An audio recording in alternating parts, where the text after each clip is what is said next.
വിശുദ്ധ ലൂക്ക എഴുതിയ സുവിശേഷം അധ്യായം 12 13 മുതൽ 21 ഉൾപ്പെടെയുള്ള വാക്യങ്ങൾ. ഭോഷനായ ധനികൻ.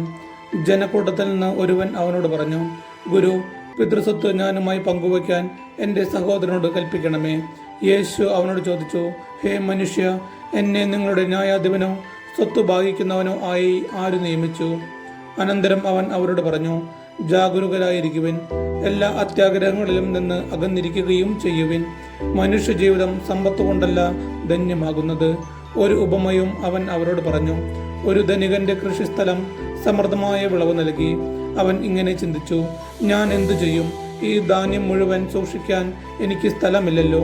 അവൻ പറഞ്ഞു, ഞാൻ ഇങ്ങനെ ചെയ്യും, എൻ്റെ അറപ്പുരകൾ പൊളിച്ച് കൂടുതൽ വലിയവ പണിയും. അതിൽ എൻ്റെ ധാന്യവും വിഭവങ്ങളും സംഭരിക്കും. അനന്തരം ഞാൻ എൻ്റെ ആത്മാവിനോട് പറയും, ആത്മാവേ, അനേക വർഷത്തേക്ക് വേണ്ട വിഭവങ്ങൾ നിനക്കായി സംഭരിക്കപ്പെട്ടിരിക്കുന്നു. വിശ്രമിക്കുക, തിന്നുകുടിച്ച് ആനന്ദിക്കുക.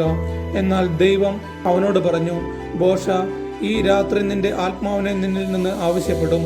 അപ്പോൾ നീ ഒരുക്കി വച്ചിരിക്കുന്നവ ആരുടേതാകും? ഇതുപോലെയാണ് ദൈവസന്നിധിയിൽ സമ്പന്നനാകാതെ തനിക്ക് വേണ്ടി സമ്പത്തു ശേഖരിച്ചു വെക്കുന്നവനും. നമ്മുടെ കർത്താവായി യേശുവിനെ സ്തുതി.